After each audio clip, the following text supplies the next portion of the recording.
Hello everyone and welcome back to Nocturnal Narrative Studio. I know many of you use these videos to fall asleep, so before you drift off, I'd love it if you could leave a comment letting me know which country you're listening from. Without further ado, let's begin the story. You're not going to believe this, but I think I was watched for nearly 2 weeks before I even noticed the first sign. There were little things at first, barely enough to raise an eyebrow. A creaking sound at 3 a.m., lights flickering in, patterns that felt almost intentional, and the soft murmur of voices in empty halls.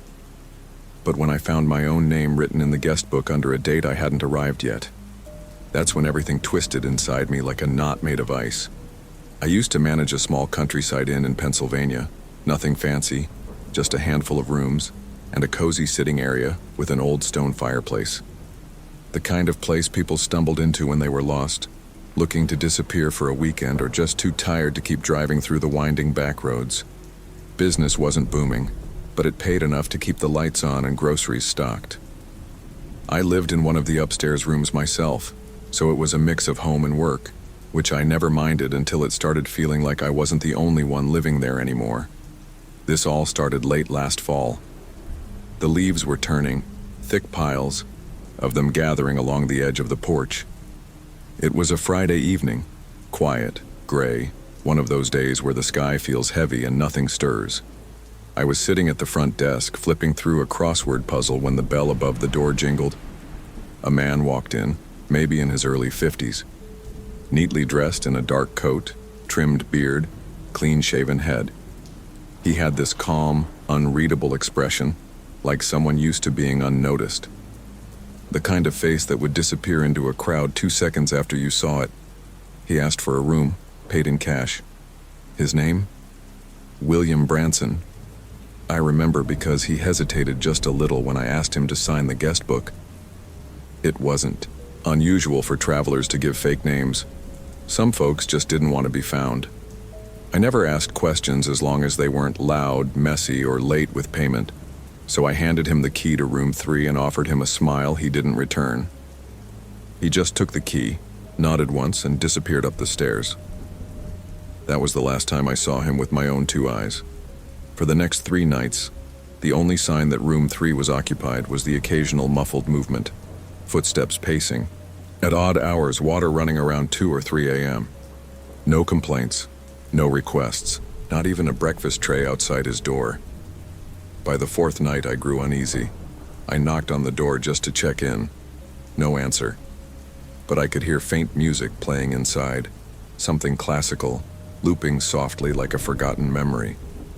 I stood there for a while before retreating, telling myself it was fine. The next morning, I noticed the guest book had been moved slightly, just enough to catch my eye. I flipped through the pages and stopped cold. There it was. The name, William Branson, written again, under today's date. The same handwriting, same blocky capital letters. But the man had already been here 4 nights. At first, I thought I was losing my mind. I double-checked the entries, and it was clear. His name had been written twice. Once the night he arrived, and again under today's date when he hadn't left the room once since he checked in. I told myself there had to be a simple explanation. Maybe I forgot he came back down to re-sign. Maybe he wanted to extend his stay and decided to write it again himself.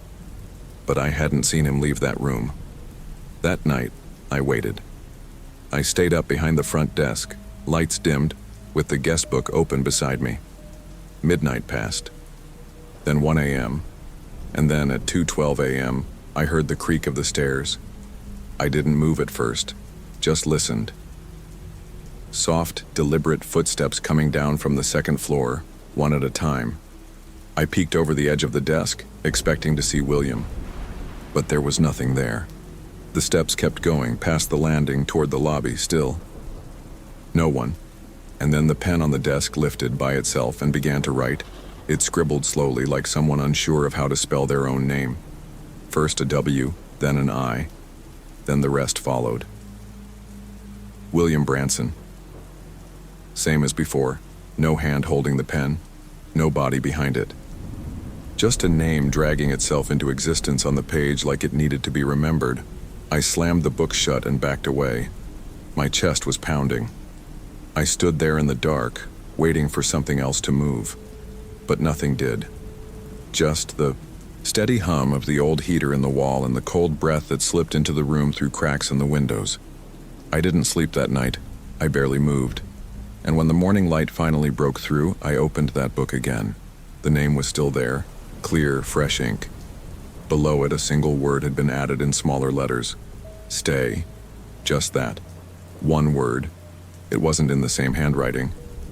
And that's when I knew something wasn't right. This wasn't about some guy using a fake name. This was about someone or something trying to leave a message. The word stay sat beneath the name like a warning someone had whispered onto the page. I stared at it for a long time, running my finger just over the surface of the ink. It hadn't smudged. It looked like it had been there for hours, maybe longer. But I'd seen it written only minutes ago. That pen had moved. I didn't imagine it. I couldn't have. The rest of the day passed like I was underwater. Everything felt distant, muffled. I left the guest book closed and didn't touch it again. I didn't go up to room 3. I didn't check for housekeeping or offer a fresh towel. Whatever was happening in that room, it didn't want my help. It wanted my attention. That night, I sat in the armchair by the fireplace and left the guest book open on the front desk, just out of reach but close enough that I could see if anything changed. I wasn't planning to sleep. I wasn't even sure I could. Sometime after 1 a.m., I heard movement again. The same slow creaking on the stairs. This time I didn't get up. I just listened. Someone was coming down the steps again. But when I leaned forward to look, nothing was there. Not a shadow, not a shape. Just the sound of footsteps that didn't belong to any body. And then, the bell at the front door rang. Not like someone walking in. Not the way it normally jingled when the door swung open. This was different. A single chime. Sharp. Like it had been struck, not moved. My skin turned cold. I stood and stepped toward the desk. The air was heavier over there, like the heat from the fireplace had been sucked out of the room. I glanced at the guest book. Nothing new. Just the name. Just stay. But the pen was gone. I found it later, in the hallway near room 3, just sitting there on the floor, right in front of the door. Lying parallel to the crack under the frame like someone had rolled it from inside, I leaned down to pick it up, and just as my hand touched it, I heard something behind the door. A whisper. No words, just breath and presence like someone was standing on the other side, their mouth an inch from the wood. Listening, and I didn't breathe. I didn't move. And after a moment, it was gone. The next morning, I told myself I had to check inside. Whether or not the man was in there, this couldn't go on. Maybe he was sick, maybe he'd died. I needed a reason to explain all of it because otherwise I was going to lose my mind. I knocked. Nothing. I called out his name. No response. I used the master key and slowly turned the lock, pushing the door open like I expected something to leap out at me. But the room was empty, perfectly clean, bed untouched. No clothes, no suitcase, not even a water glass out of place. It looked like no one had ever been there at all. But that wasn't what stopped me. There was a guest book on the nightstand. My guest book. The same one from the front desk, leather cover and all. But I had left it downstairs. I know I had. And yet there it was, open to the same page. William Branson, and below it, more names. Dozens of them. Names I didn't recognize, but all written in the same rigid uppercase script. And under each one, a word. Not just stay this time. Some said wait, others said down. One simply said, gone. I backed out of the room, dragging the door closed behind me without even locking it. I didn't want to be near that room. I didn't want to be near the whole building. That evening, I sat outside on the back porch, smoking a cigarette even though I hadn't touched one in years. I just needed something in my lungs, something real to remind me I was still here, still me. I thought about driving into town, calling someone, a friend, the sheriff, but what could I say? That a name had written itself in my guest book? That a man checked in and never left but also never stayed? They'd think I was high or sleep-deprived or lying. That night, I tried something. I placed the guest book back on the desk and wrote a name in it myself, my own. And under it, I wrote one word: leave. I went back to my room and left the door open, just a crack, listening, waiting. I don't know what I expected. Maybe to hear my own footsteps on the stairs. Maybe to see the page change. But the air stayed quiet until 3:07 a.m. There was a knock on my door. One, slow, heavy. I froze. It came again. Not urgent, not angry, just final. When I opened the door, no one was there. But down at the bottom of the stairs, the guest book lay open on the floor again. This time the ink was still wet. My name was gone. My name had vanished from the page like it had never been there at all. But the strangest part was that the ink had been fresh. The paper even had a small smudge where I must have accidentally brushed it earlier. The name was gone, but the mark I made, the pressure of my pen, was still there. Like the page remembered something even if the ink didn't. I stood there in my pajamas at the bottom of the stairs holding the book, heart hammering so hard I thought it might leave a bruise inside me. I whispered to the empty room, asking if someone was there. Not because I expected an answer, but because silence had started to feel wrong, like a lie waiting to be told.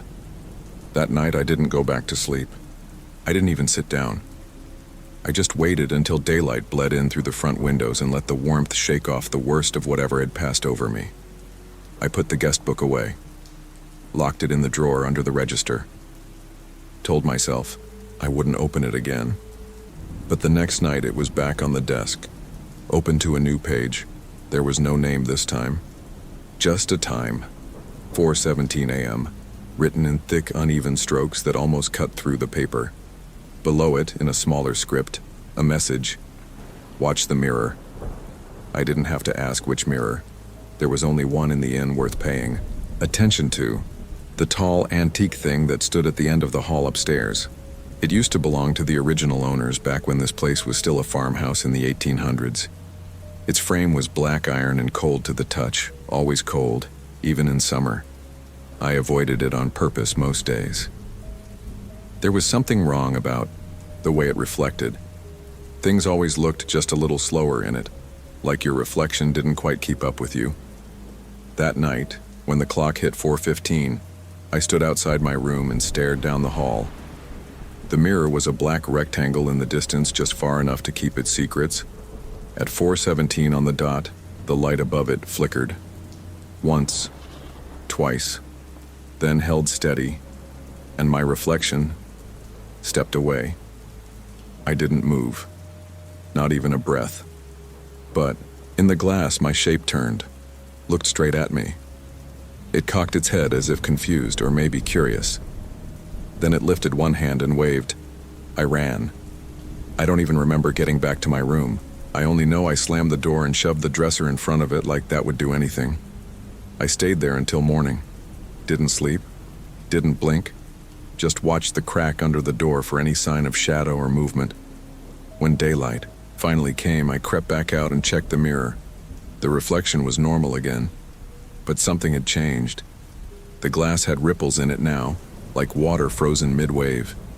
When I looked closely, I could see faint fingerprints along the inside surface. Later that day, I found another note.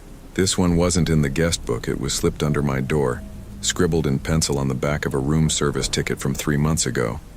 I hadn't used those forms in ages. Do not let him sign again, it said. He already belongs here. The handwriting was frantic. The lines slanted sharply to the right like someone wrote it while shaking. And there was a small blot of red in the bottom corner. Not enough to say for sure it was blood, but enough to make me keep the lights on for the next 12 hours. I didn't know what belongs here meant. I didn't know who wrote the no. But I knew I was being watched. Not just by something upstairs, but maybe by something that had been in this place far longer than I had. So I did something reckless. I looked through the inn storage shed for old paperwork. The place had been in my family for a while, passed down through cousins and aunts. but I'd never really dug into its past. I found a box of guest records from the 1960s, all handwritten. Some pages crumbling like leaves, and in the stack for September 1963 there it was. That name, William Branson. Same block letters, same room, room 3. But the weirdest part? The note next to his entry. A faint penciled line in a different hand, written by whoever managed the inn back then. It said, "Refused checkout. Room. Locked. Police notified, no trace." The page was smudged and worn, but the words were still clear enough. It was like he'd been there, and then gone without ever leaving.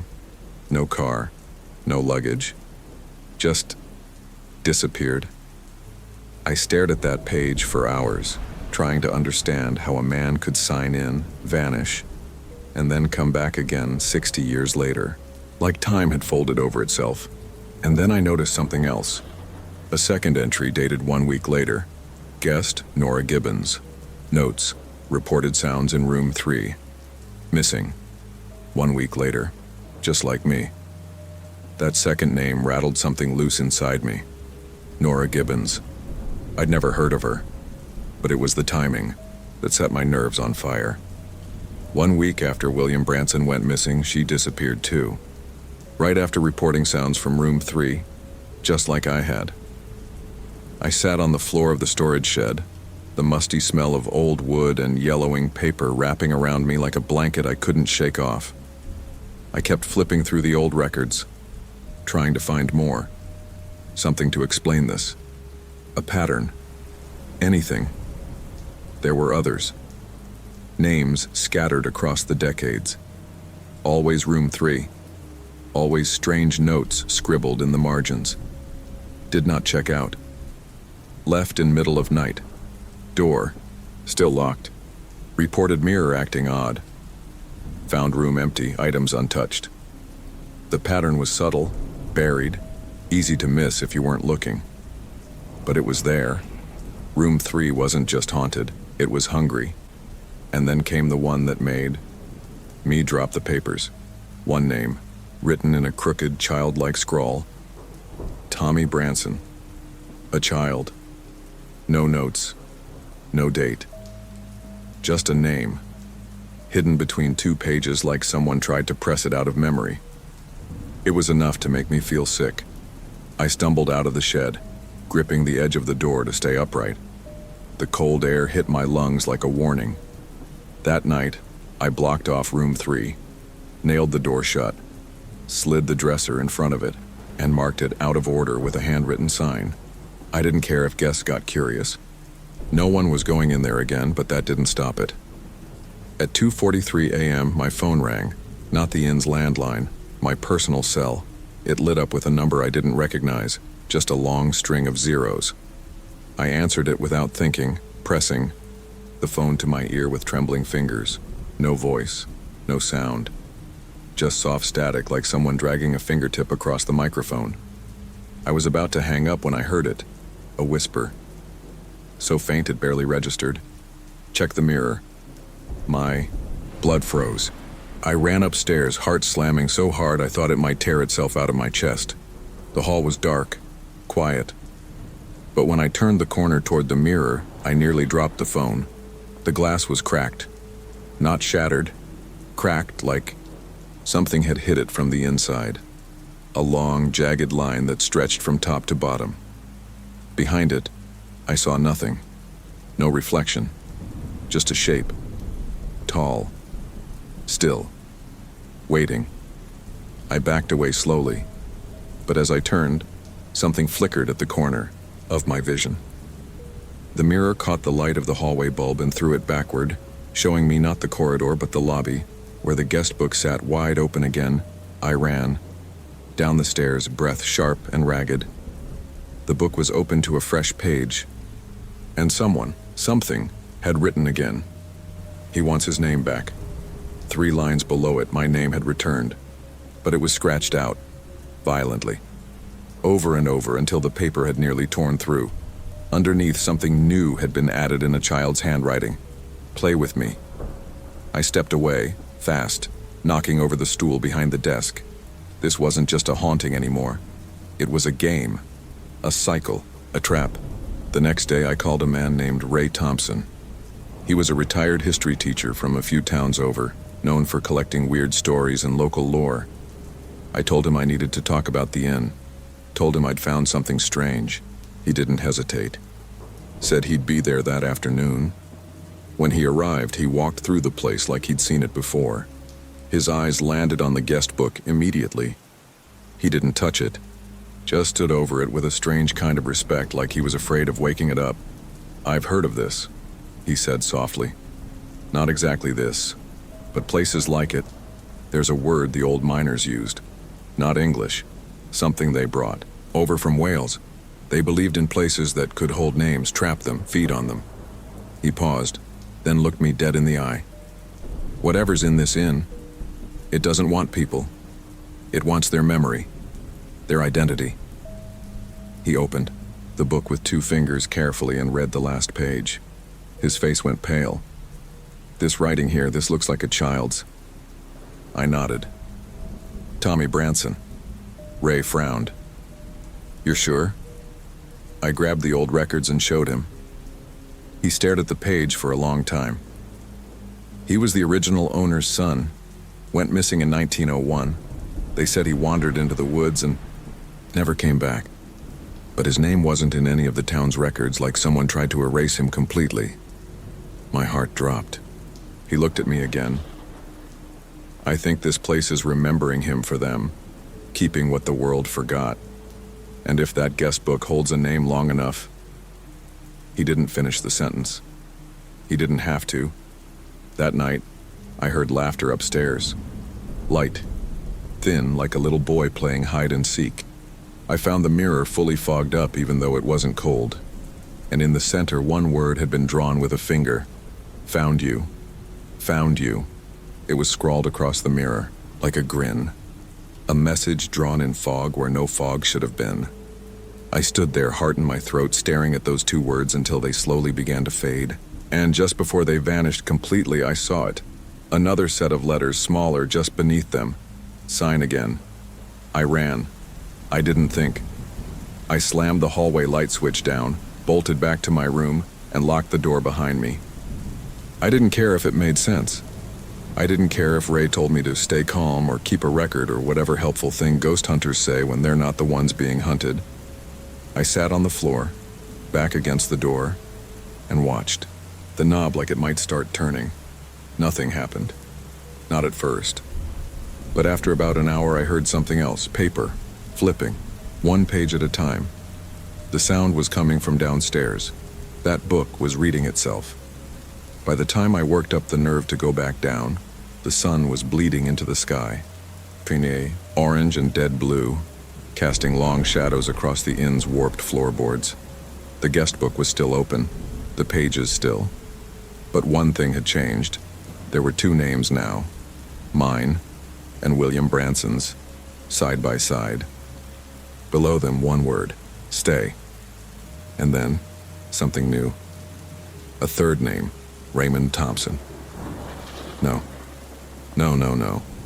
He hadn't signed anything. I'd been there. He never touched the pen, never even got close to the book. But his name was there, just as clear. And underneath it, next. I called Ray right then, hand shaking so hard I nearly dropped the phone. No answer. I tried again, straight to voicemail. I left a message, panicked, messy, barely coherent. Told him to get out of his house, to burn the book if he had one, to never come back here again. He called me back 5 hours later. I barely recognized his voice. It was hollow, quiet, like he'd been crying for hours. "I saw him," he said, "in my mirror." I didn't have to ask who. Wasn't a man, not anymore. He paused, then added, "He wants me to bring it back, the name. I think that's the only way he stays real." I asked where he was. He said he'd driven 3 towns over and booked a motel under a fake name. No ID, paid in cash. He was trying to disappear. I didn't blame him. I told him to stay gone, but I knew it wouldn't work. Not if the name had already taken root. Back at the inn, the atmosphere had changed. The walls felt closer, like the whole building was breathing slow and steady around me. The air hummed at night. The lights flickered even when the power was steady. And the mirror, it was no longer a mirror. It was a window. At night, it showed things that weren't behind me.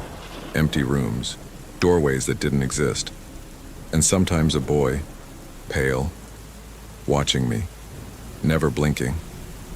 On the 6th night, I found muddy footprints in the hallway outside my room. Small ones, bare feet. Leading straight from the mirror to my door, I followed them back. They ended at the glass. Not in front of it, inside it. The last footprint was smudged against the lower edge of the frame, like someone had stepped into a pool of water that wasn't really there. I touched the mirror. It was warm, breathing. And when I looked closely, I could see my reflection blinking a half second out of sync. I moved my hand. My reflection lagged, like it had to think before copying me. I covered the glass with a blanket. I nailed it into the wall. I tried to forget it was even there, but the house didn't let me forget. That night I woke up to a sound that nearly stopped my heart. Scraping. Long. Slow. Steady. Wood against glass. Over and over. I stepped into the hallway. The blanket was gone. The nails were on the floor, and across the surface of the mirror were dozens of thin vertical lines, like fingernails had been dragged down it from the inside. At the bottom, a message was etched into the fog. This one was messier, as if someone was writing while crying. I didn't want to stay, he made me. That broke something in me, because for the first time, I felt it. Not just fear, but grief. These weren't ghosts in the usual sense. They weren't leftover spirits or some cliché haunting. They were memories trapped, names clinging to existence the only way they could. By staying written, by staying remembered. And if they faded, they were gone forever. I couldn't shake the image of a boy in the dark, begging someone to sign his name so he wouldn't vanish. Or worse, so something else couldn't take it from him. The next day, I opened the guest book. Page after page of names. Many I didn't know, but some were repeated over and over, a cycle. People who had tried to erase their names only to have them written again in someone else's hand. One page was blank except for a smear of blood and the phrase, "You don't leave. You get replaced." And that's when it hit me. The inn doesn't collect guests, it cycles them. One name out, another in. Keep the list alive. Keep the memory fresh. Keep the entity fed. And the next name in line, mine. I spent the morning burning the guest book. Or at least I tried to. I took it out behind the inn, tossed it into the old fire pit, soaked it in lighter fluid, and lit a match. It flared fast and high, flames licking the air, paper curling, and blackening. I watched it fall apart, watched the smoke rise, and felt something like peace crawl into my chest for the first time in days. But when I stepped back inside and walked past the front desk, there it was. Sitting neatly where it always sat, unburned at open, same page, same names. Mine, William Branson's, Ray Thompson's, and now, a new one. Tommy. No last name. Just that. Written in child's handwriting. Below it, "Thank you." My knees nearly gave out. I staggered backward, grabbing the edge of the counter for balance. That thing, whatever it was, had let me believe I was free. It had let me burn the copy, but the real one never left. Or worse, it copied itself. It could rewrite, replace, duplicate. That night, I left the inn. I packed a bag, grabbed the keys to my truck, and drove. No direction. Just away. Every town I passed felt like it was watching me. Every road looked like it knew where I'd been. I made it about 2 hours before I saw it again. At a gas station, off Route 38, I walked in to buy a bottle of water and a snack. When I went to pay, the clerk slid over a notebook for me to sign the receipt. And there, in the corner of the page, my name, already written. Below it, checked in. I didn't pay. I didn't grab the water. I just backed out of the store, got into my truck, and sat there shaking. I didn't know what to do. I didn't know where to go, but I realized something else. I hadn't signed my name anywhere in days, no receipts, no check-ins, no calls using my name. I'd even stopped looking at my driver's license, because part of me knew that's what it needed. The name. The act of writing it. Saying it. Owning it. It wasn't the place anymore. It was me. I was the inn. And wherever I went, the story went too. When I got back, because, yes, I did go back, I found the front door already. Open. No wind, no damage. Just open, as if it had been waiting for me the whole time. The lobby smelled like something sweet and rotting, like flowers left too long in water. The fireplace was lit, even though I hadn't touched it in days. The mirror upstairs glowed faintly, fogged around the edges like breath was pressing against it from inside. The guest book sat open. New page. Fresh ink. You never left, I screamed. I screamed until my throat went raw, until my knees buckled and I fell to the floor like a man grieving his own murder. Because it was right. I never left. Not in the ways that mattered. I went to tear the page out, rip it clean, erase every trace of what was written. But the paper didn't tear. It wouldn't. I dug my nails into it, I clawed at the spine. I flipped backward, looking for blank space, clean paper. But every page was full. Names on top of names. Mine in dozens of forms. Cursive, print, signed, scrawled, written backwards, written by someone else, and under all of them. Stay. Next. Gone. Back again. Then I saw one more name. On the very last page. Written in the same pen I'd used earlier that week. Same shaky pressure. Same hand. Your name. If you're reading this, you already know. It's not just me anymore. That book's still writing, still adding. And if you start remembering this story, if you let it sit with you, if you think about it tonight when the house is quiet and the mirror in your hallway starts to feel wrong, then the book has you too. Check your notebook. Look, at your receipts, was your name already there? Did you ever sign anything today, or did the book do it for you? The story unspools further. Memories twist. The past claws through the present, and names begin to blur. I stopped using my name. Completely. No calls, no texts, no emails.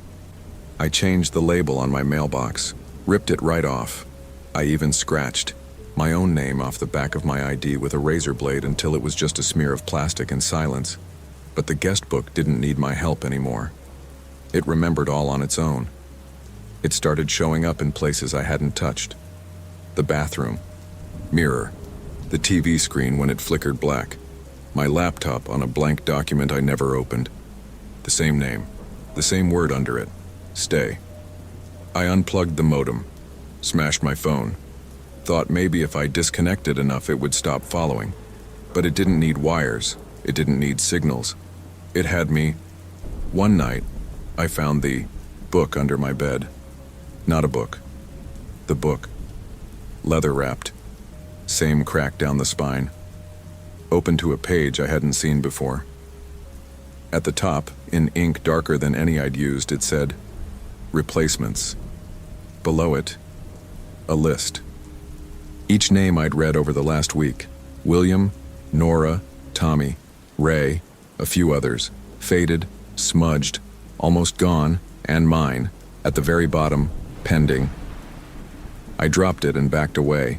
My body felt too small to hold the panic that rose inside me. I started to forget what my own handwriting looked like.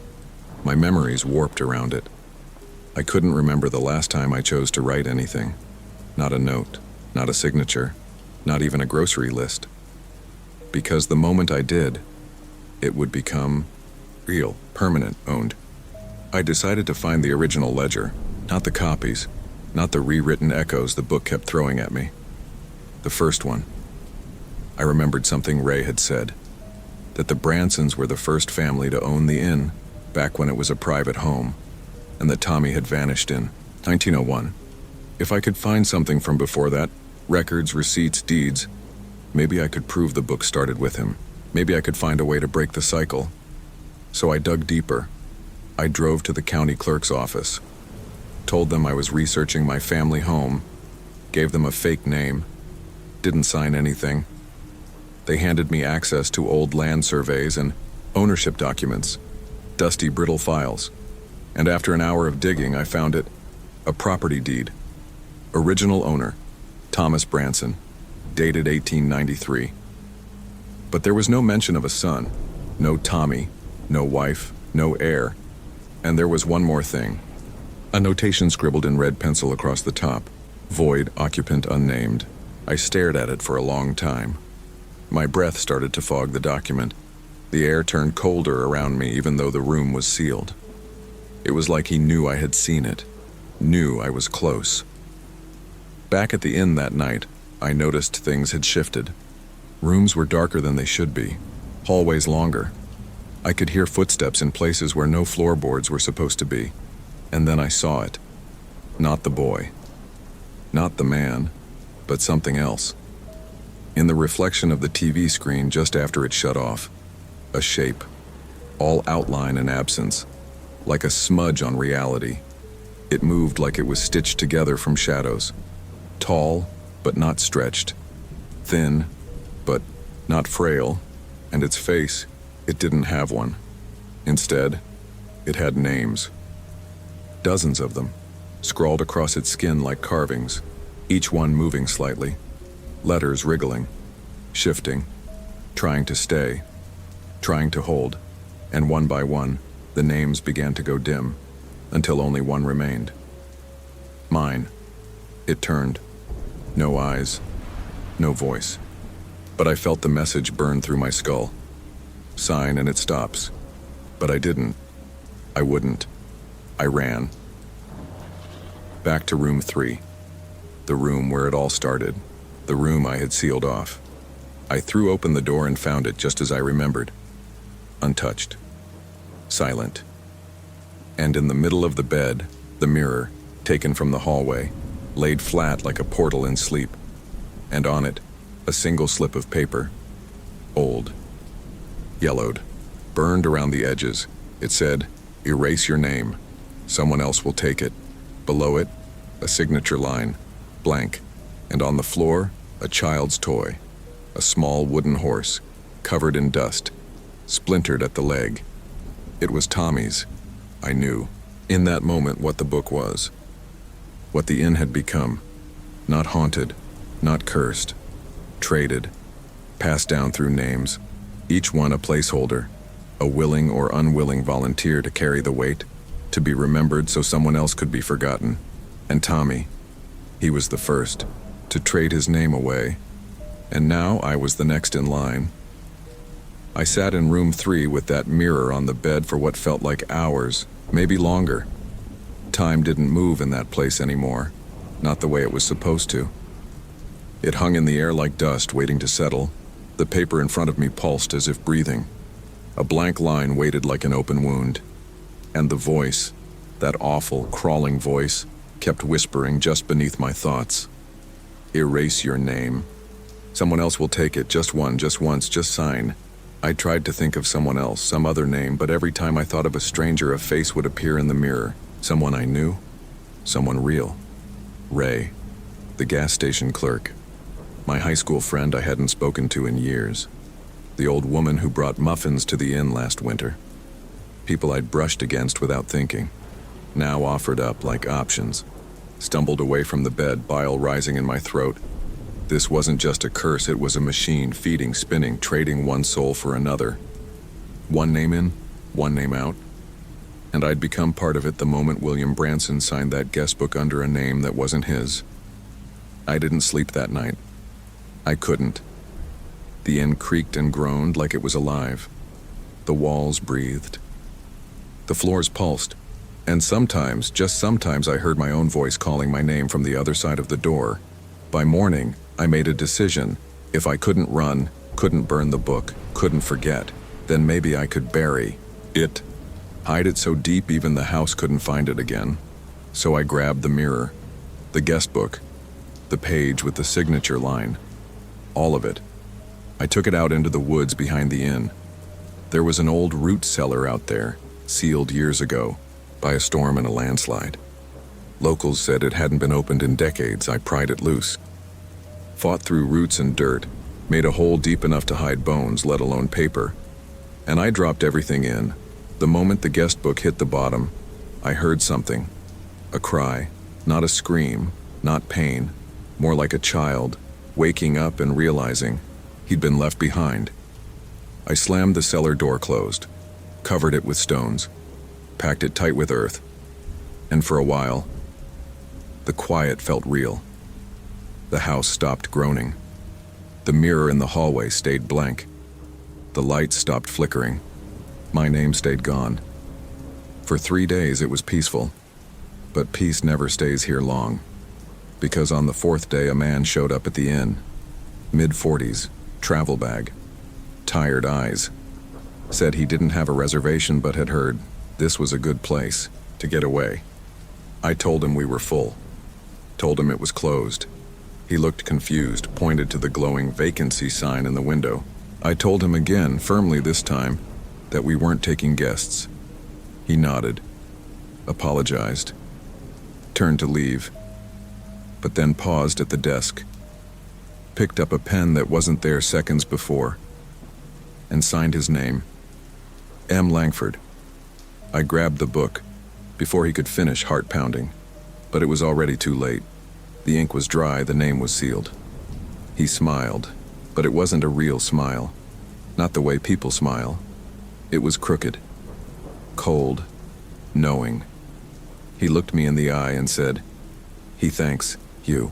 Then he walked upstairs, straight to room 3. I didn't follow, couldn't. My legs wouldn't carry me. The door closed behind him. Soft. And the house sighed. A sound I'll never forget. Like it had eaten and was full again.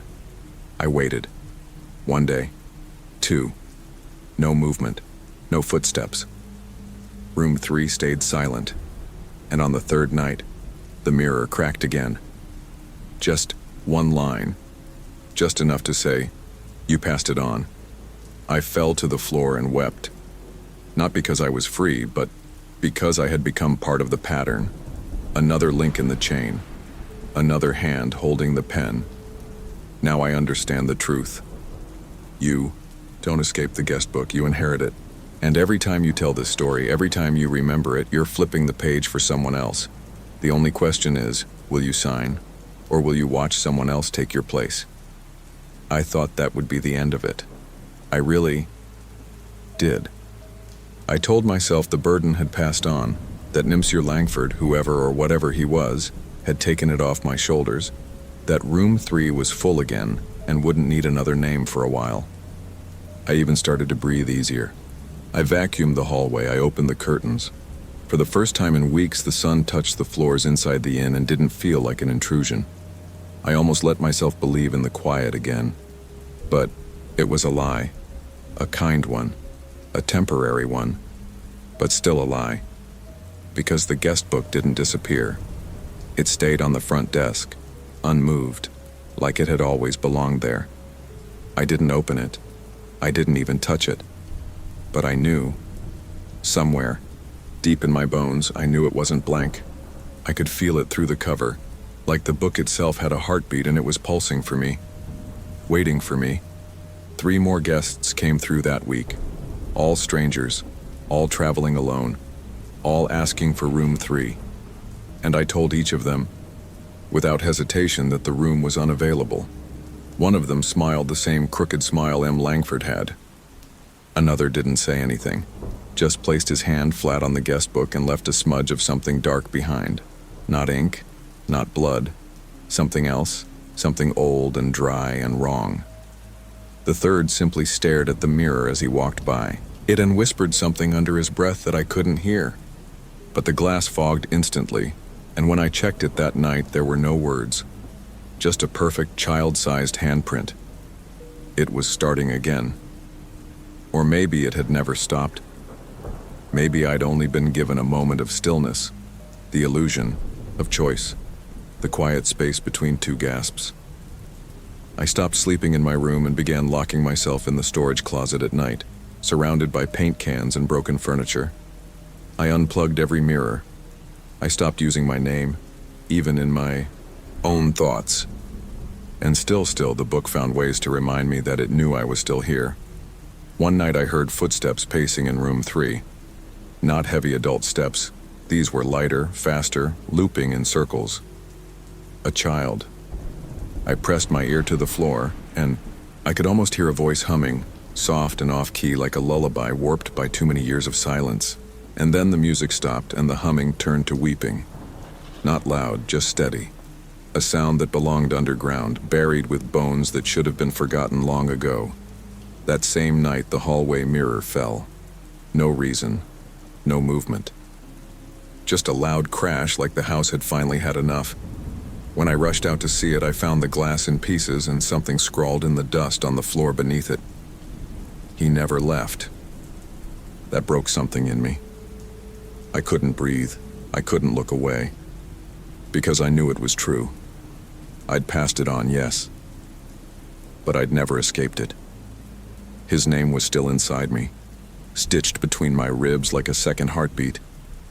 And now, so were the others. I started dreaming of names, dozens of them. Some I'd seen in the book, others I hadn't. They came to me in whispers, in chants, in the sound of wind through the trees outside.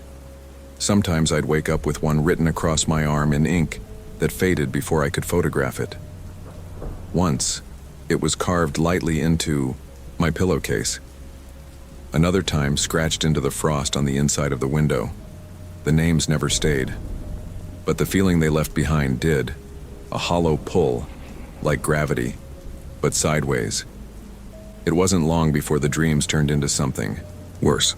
I began to see things while awake. Faces in the wallpaper, shadows crawling backward across the floor, the reflection in the oven door grinning when my own face did not. One night I turned a corner too fast and swore I saw myself, another me, stepping out of room 3. He looked calm, satisfied, like someone who had finally handed off a terrible burden and was walking away lighter for it. He didn't even glance at me. He just walked through the wall and was gone. And the guest book? It never filled up. No matter how many pages were written, there were always more. It wasn't a ledger anymore. It was a tunnel, a loop, a trap with no walls, just paper and ink and names that wouldn't stop echoing. And the more you looked at it, the more it looked back. One morning I found my own name, not just once, but dozens of times, signed in every style, some in my old handwriting, some in letters I didn't recognize, some backwards, some upside down, one in red, written so hard the page was torn through. Under each of them was a message. You stayed. You stayed. You stayed. You never left. It all made sense then, or at least the shape of it did. The inn wasn't haunted. It wasn't cursed. It wasn't a place at all. Not anymore. It was a memory, a loop, a thing built from names and signatures and the desperate hope that being remembered was better than being erased. And the guest book was its mouth, always open, always ready. You sign and you stay. You forget and it takes you anyway. One way or the other, you belong to it now. We all do. It's quiet now, not the peaceful kind, the kind that feels like it's waiting, listening, holding its breath. The inn is still here. So am I. But nothing moves unless I do. Even the walls seem to hesitate when I walk past, like they're trying to decide if I still count as a guest, or something else entirely. I haven't seen anyone in days, not a single traveler, no phone calls, no footsteps. The world outside keeps moving, I think. I see birds sometimes, trees swaying. But the inn has gone still, like it's pulled itself back inside to dream. Or maybe it's just full again, for now. I don't speak much anymore. I think I'm afraid of hearing my name aloud. The last time I said it, truly said it the way we do when we introduce ourselves. I swear I heard the mirror hum. Just a low vibration, like glass remembering the sound of someone it used to know. There's a mirror in every room now. That wasn't always the case. But over the last week, they began showing up. One on the back of every door, one in the hallway, one above the fireplace. Small ones, too, in the corners, under tables, inside drawers. It's like the house is multiplying its eyes. Or maybe it's giving each name its own place to wait. I tried covering them, breaking them, taping over them. But the next morning they were always whole again, like they were being reset, or forgiven, or both. I don't know what the rules are anymore, if there ever were any to begin with. Sometimes I think about Tommy. What kind of boy he must have been before the house took him, before his name was passed around like a mask. I think about how scared he must have been to be forgotten, and how brave he must have been to trade himself away to hold the memory together, to keep the others alive, even if it meant being swallowed. Himself. I found his toy again yesterday. The little wooden horse. It was on my pillow, clean, repaired, the splintered leg mended with fresh glue. There was a note tucked under it, the paper rough and stained and soft from time. Thank you. That broke something in me. Not in fear this time, but something else. Sadness, maybe, or guilt, or understanding. Because I knew, somehow, that he wasn't angry, he wasn't vengeful, he was tired. And now, finally, he was gone. And someone else would take his place. I don't know who it'll be. Maybe the next person to walk through the door. Maybe someone who hears this story and thinks it's just that. A story. A bit of spooky fiction shared around a fire. But I know better now. Stories are alive, especially the ones that ask to be told again, especially the ones with names. And if you've made it this far, you've already seen yours, haven't you? Maybe not on paper. Not yet. But in the back of your mind, there's a flicker, a question. Did you sign something today without thinking? A receipt? A form? Did your hand move too easily, like it knew what to do before your brain caught up? Have you heard footsteps when you were alone? Seen your reflection blink just a little, too slow? Did the pen on your desk roll across the table even though the windows were shut? Because if it did, then the book has found you. You don't need to be in the inn. You don't even need to believe. You just need to remember. That's how it begins. That's how it always begins, with a name and a signature, and a door that never really closes.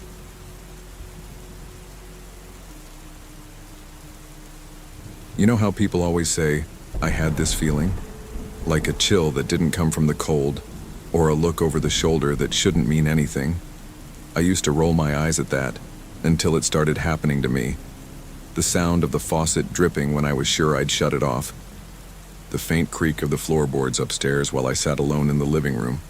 The way my keys kept disappearing from the hook and showing up in the weirdest places. At first I thought I was just tired. But you don't imagine a shadow. Slipping past the bathroom mirror when you're wide awake. You don't fake the feeling of being watched even when you're sure no one is there. It started during the third week of the fall semester. My roommate Harper and I had just moved into this old, slightly run-down apartment a few blocks from campus. The rent was dirt cheap, which should have been a red flag in itself, but we were broke college students and desperate. The landlord, some guy named Rick, handed us the keys with barely a walkthrough. The place smelled like old paint and mothballs, and the hardwood floors had deep, ugly scars like someone had dragged furniture across them in a fit of rage. But it was ours, and we were proud of it. The first few days were normal, quiet, even cozy in a weird way. Harper was one of those people who made any space feel lived in fast. She hung up fairy lights, threw a mismatched rug in the living room, and brought in plants that she named after 90s sitcom characters. We got along. Well, mostly kept to ourselves, though we'd have late-night talks when we were both too wired to sleep. We laughed about our classes, our weird professors, and the cheap coffee we couldn't seem to stop drinking. But in those first couple of nights, I already noticed something was off. There was this sound. It came around 2 or 3 a.m. A low shuffle, like someone dragging their feet across the floor upstairs. The problem was we didn't have an upstairs. Our unit was on the top floor. I tried to convince myself it was just the building settling. Old places make noise, right? But this sounded too rhythmic, deliberate, like pacing. I thought about telling Harper, but I didn't want to seem paranoid. She was cool, confident, the type of girl who wore combat boots and didn't lock her door until I nagged her to. I didn't want her thinking I was jumpy or worse, crazy. I started locking my bedroom door at night, not because I was scared exactly, but because I figured it couldn't hurt. I didn't even own a lock before moving into that apartment, but something about that place made me feel like I needed it. The weird part was I kept waking up in the middle of the night, not because of a sound or a nightmare, just waking up, wide-eyed, sweating. My room would be cold and silent, and I'd stare at the ceiling for what felt like hours. Then I'd hear something faint, like a soft thud against the wall behind my headboard, the wall that separated my room from the hallway. One night I got up and walked to the kitchen to grab water. As I passed the hallway, I noticed something strange. The hall closet door, usually shut, was cracked open about 2 inches. I was sure I'd closed it earlier that day. I stood there for a moment, heart knocking in my chest, staring at the sliver of darkness beyond the doorframe. I wanted to reach out and close it, but my hand wouldn't move. I don't know why, but it felt like if I touched that door, something would grab me. Harper startled me from behind with her usual casual, "Hey," holding a bag of chips. I nearly screamed. She didn't seem to notice how freaked out I was, just popped a chip in her mouth and leaned against the counter, scrolling through her phone. I pointed out the closet door and asked if she'd left it open. She looked up, frowned slightly, then shrugged. "Probably," she said. "I was looking for my umbrella earlier." That didn't explain why it was open hours later, but I didn't push it. She shut the door and walked off. I followed her back to our rooms like a kid tailing their parent after watching a horror movie. A few days later, I noticed something else. My shampoo bottle in the shower was moved. It wasn't anything dramatic, just tilted the wrong way. I always put it label out, OCD like that. But now it was turned, facing the wall. The loofah I kept on the hook had drops of water on it when I hadn't showered that day. I asked Harper casually if she'd used my stuff. She gave me a weird look and said, "Nope, I've got my own." I tried to brush it off. Maybe I was forgetting things, maybe I was just tired. The feeling of being watched started not long after. It wasn't like someone was right there in the room, more like someone was standing just around the corner. I'd sit on the couch doing homework and suddenly feel the need to look behind me. Nothing was ever there. But the feeling stayed. It sat on my shoulders like weight. I started using earbuds all the time just to drown out the silence. Harper laughed at me, said I was addicted to white noise. I didn't tell her that it made the creeping feeling go away, for a while. One night, I woke up to the sound of whispering. I sat up, heart hammering, straining to hear it again. It was faint. Too faint to understand, but definitely voices. 2 of them. I pressed my ear against the wall, thinking maybe Harper was on the phone, but it wasn't coming from her room. It was coming from the hallway. I opened my door as quietly as I could and peeked out. The hallway was pitch dark. I didn't hear anything now. I turned on the light, checked the apartment. Everything looked normal. I almost laughed at myself. I was becoming one of those horror movie girls who walk into danger like it's nothing. The next morning, Harper confronted me. "Were you in my room last night?" she asked, clearly annoyed. I blinked at her, shocked. "No," I said. "Why?" She said she woke up to someone standing over her bed. When she sat up, no one was there, but the door was open and she was sure she'd shut it. I told her I hadn't left my room. We stared at each other for a moment, and I could see something in her eyes I hadn't seen before. Doubt. Fear. She didn't say anything else. Just grabbed her keys and left early for class. That same day, something happened that made everything fall into place. Too fast for me to keep up. I came home to find Harper already there, pale and shaking. She held her phone in one hand and pointed toward the hallway with the other. "I found something," she said. I followed her to the closet, the one I'd seen open that night. She opened the door and I saw it right away, scratch marks along the inside of the wall, not like something had been stored there, more like someone had been trying to carve it out. But that wasn't the worst part. She reached behind the coats and pulled aside the paneling. Behind it, was a small crawl space. Not wide enough to walk through, but just enough for someone to squeeze into. It looked like it had been used recently. There was an old pillow, some crumpled food wrappers, a lighter, and a notebook. My skin crawled. Someone had been living there, inside our apartment, the whole time. Harper dropped the notebook on the table and backed away. I opened it slowly, like I was handling a bomb. It was full of strange, uneven writing, mostly gibberish. Repeated phrases like, "Don't look at me," and "She hears me." But one page stood out.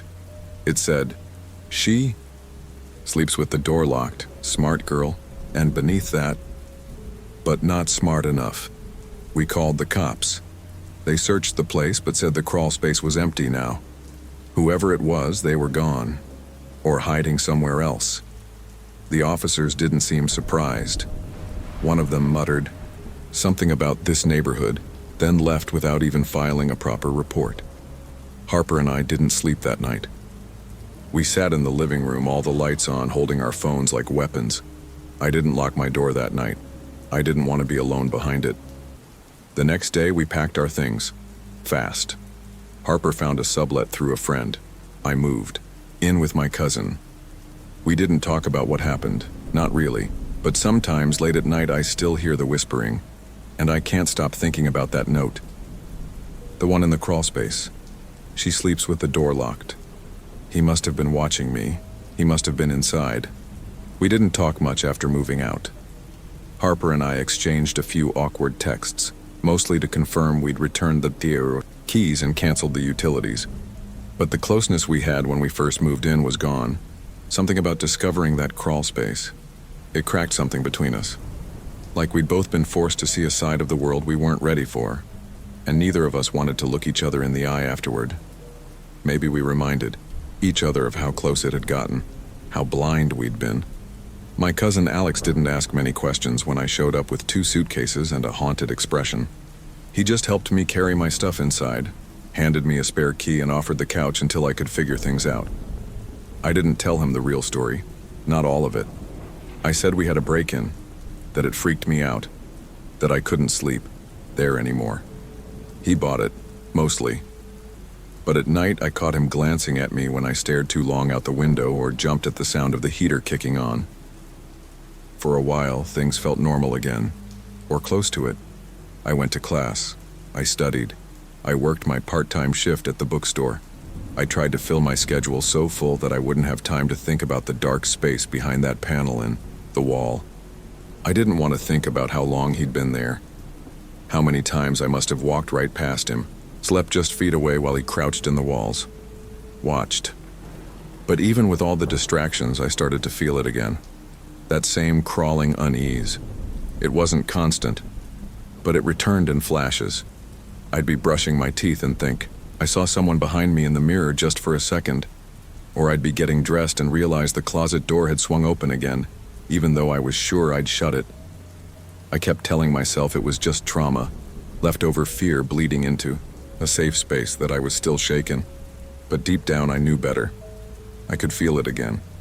That presence. I started locking the bathroom door when I showered. I began checking the windows every night. Twice. I'd slip a chair under the knob before I went to bed, just like I'd seen in movies. Alex noticed eventually. One night, after dinner, he leaned against the counter and asked, "You think someone's following you?"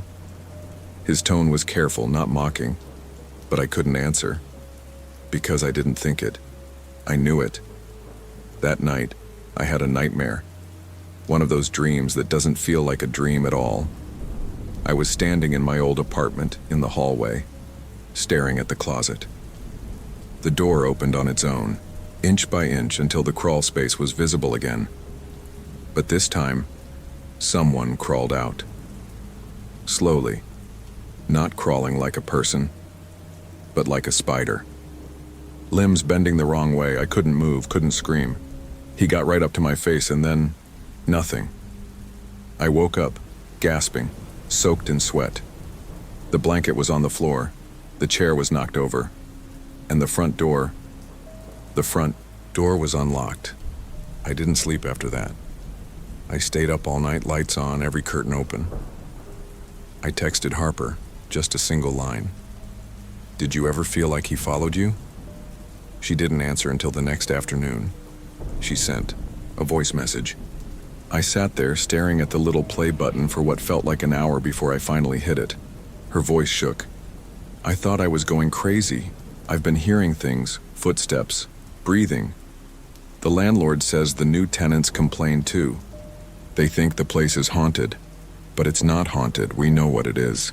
That night I stayed up scrolling through crime forums and news archives trying to find anything that resembled our story. People living secretly in homes. Frogging, they called it. Some even wore masks. Others were just quiet. Careful. They'd hide in attics, behind walls, under beds. It wasn't just urban legends, it had happened. More times than I could count. I read one case where a man lived in a woman's attic for over a year. She only found out when he tripped down the stairs in the middle of the night. He'd been watching her sleep. I couldn't stop thinking about the notebook we found. I'd only seen a few pages. Harper took it when we left. I never asked what she did with it, but I remembered one line so clearly it felt branded into my brain. She looks in the mirror too much. One day I'll be standing behind her. I started covering the mirrors in Alex's apartment with towels. He didn't ask why. I think he was afraid of the answer. A week later, I came home from class to find the door slightly open. That alone wouldn't have freaked me out. Alex was forgetful sometimes, but the lights were all off and his car wasn't in the driveway. I called out his name. No answer. The apartment was quiet. Still. I stepped inside and shut the door behind me, heart already pounding. I walked through the living room, then the kitchen. Nothing out of place, but when I reached the hallway, I saw it. The hall closet. Wide open. I stood frozen for what felt like minutes, then slowly walked toward it, telling myself to grow up, that it was just a door, just wood and hinges. But when I got close enough to see inside, I stopped breathing. On the floor, tucked between the vacuum and a stack of old boxes, was a pair of eyes. Not human, at least not right away. It took a second for my brain to catch up. A doll, some cracked vintage thing with painted lips and curled hair, but I didn't own a doll. Neither did Alex. I stepped back, slammed the closet shut and ran to my room. I locked the door, shoved the dresser in front of it, and texted Alex. "Come home now, someone's been here." He didn't answer for 5 minutes. Those were the longest 5 minutes of my life. When he did, it was short. "On my way. Call the cops." But I didn't. I couldn't. What would I even say? Someone left a doll in my closet, and I think I'm being haunted by a man who used to live inside my walls. When Alex got back, he took one look at me and knew I wasn't making it up. We opened the closet together. The doll was gone. Completely. Not fallen. Not tucked behind anything. Just gone. That night, we didn't speak. We both sat on the couch in silence. The TV on but muted, listening, waiting. Around 2 a.m. I heard it again. The whispering, not inside my head, not a dream. I turned to Alex, eyes wide. He heard it too. He nodded once and grabbed the baseball bat from behind the couch. We moved slowly, tiptoeing down the hallway. The whispers stopped when we reached the closet. We opened it, empty. Then came a knock from the inside of the bathroom wall. We didn't open the bathroom wall. I don't think either of us could have, even if we tried. We just stood there, staring at it, not speaking, not moving. The knock was soft. Once. Then silence. Nothing about it was loud or aggressive. That somehow made it worse. It was calm. Controlled.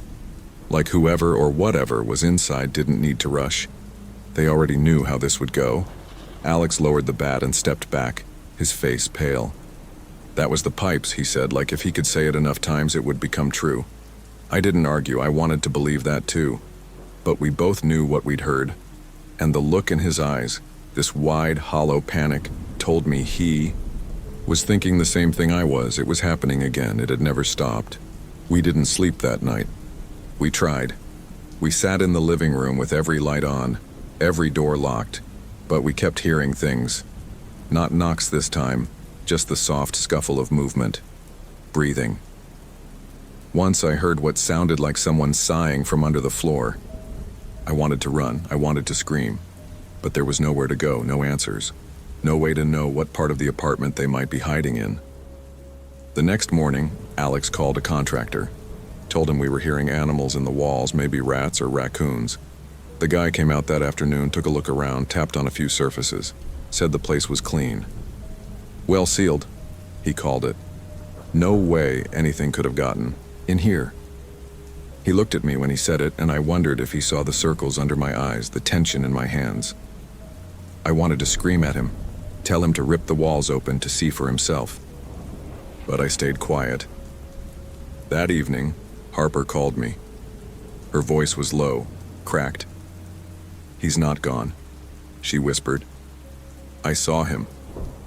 I froze. "What do you mean you saw him?" She took a shaky breath. "In the mirror, I thought I imagined it. Just a shape at first, but then it moved. Behind me. And I turned around and no one was there. But the air was warm, like someone had just breathed on me. He's back. I don't know how, but he's back." I didn't ask if she was okay. I knew she wasn't, I wasn't either. Whatever this thing was, this man or ghost or sick, quiet creature, it was patient. That was the worst part. He didn't jump out of closets or chase you through the halls. He waited, hid, lurked. He let you doubt yourself, let you believe you were safe. Later that night, I took a long, slow walk through the apartment. I checked. The closets, the kitchen cabinets, under the sinks. Nothing.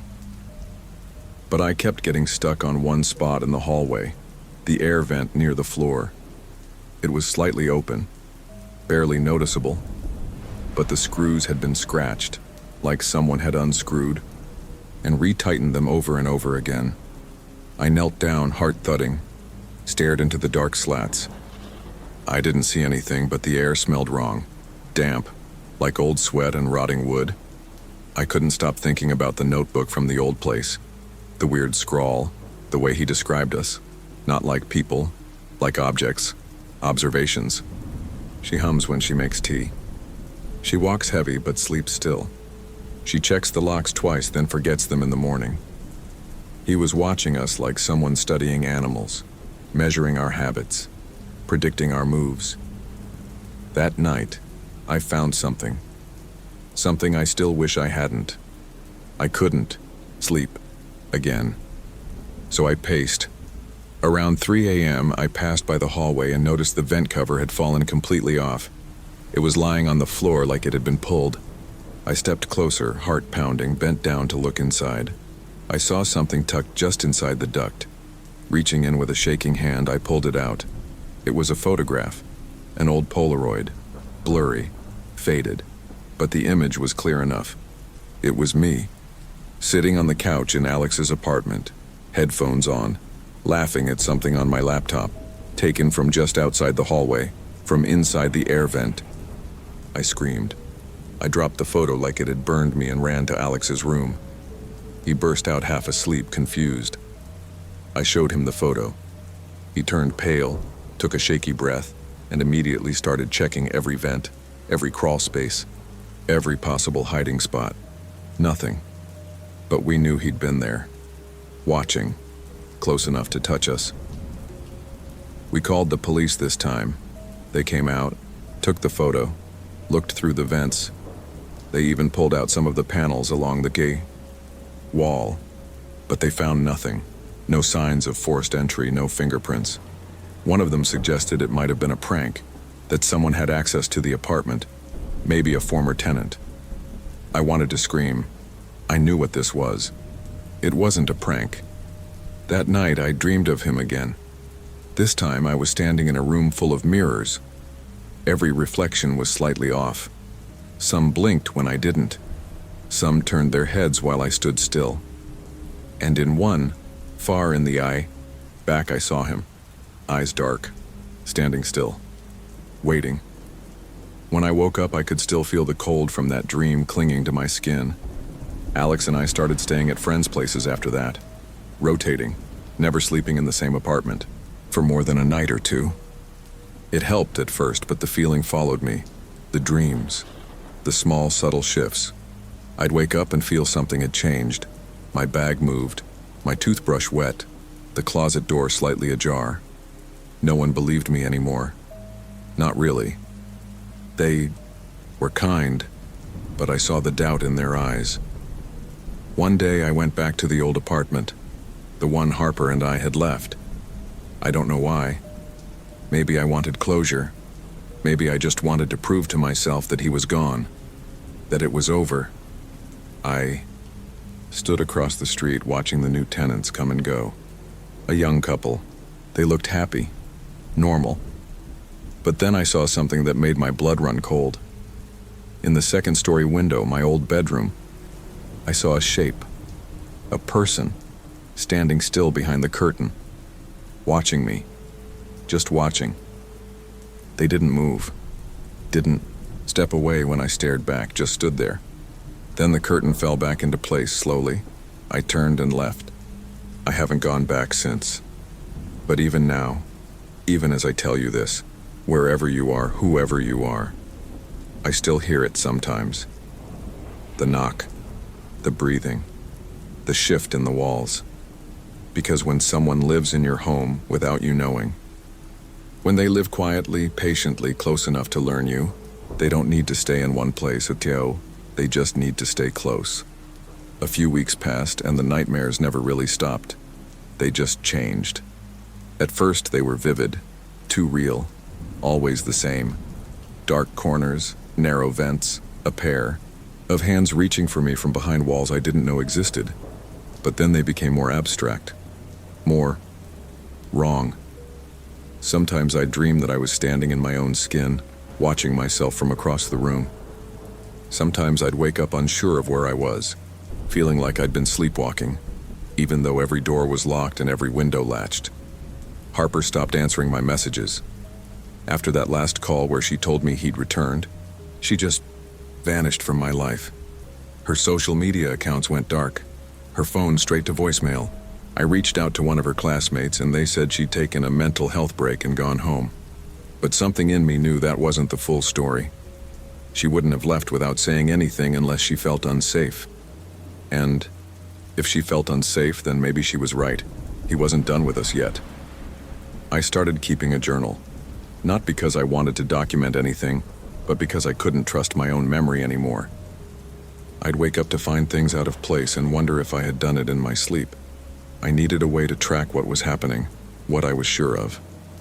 The journal became my lifeline. I wrote down everything. When I heard a noise, when I dreamed, when I felt watched. I even started logging what I ate and what time I went to bed, hoping there was some pattern, some clue. One night I found a page ripped from it, just gone.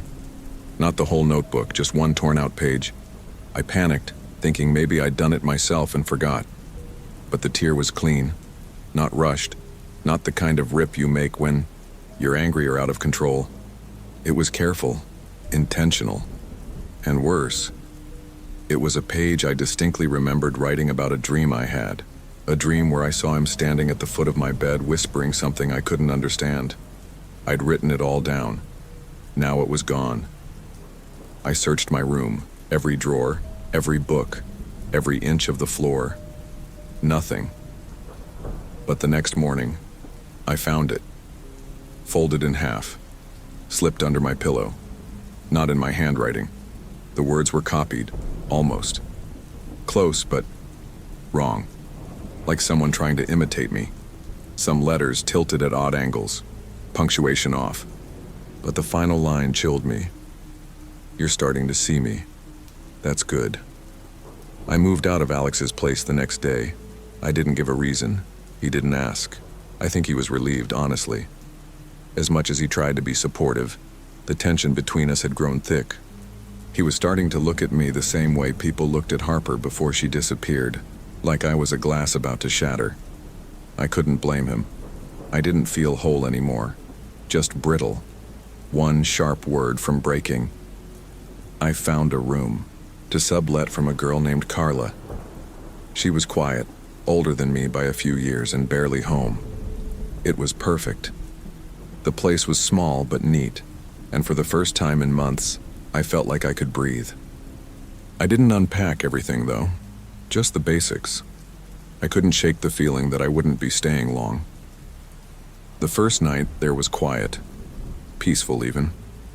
I laid in bed and almost believed it was over. That maybe I'd imagined more than I thought. That maybe Harper had truly gone home, gotten help and moved on. But then I woke up around 4 a.m., heart racing, for no reason at all. The room was quiet, still. But the closet door was open.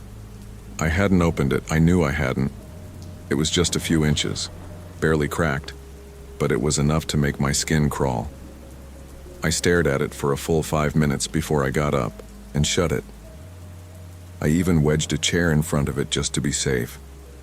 The rest of the night passed without incident.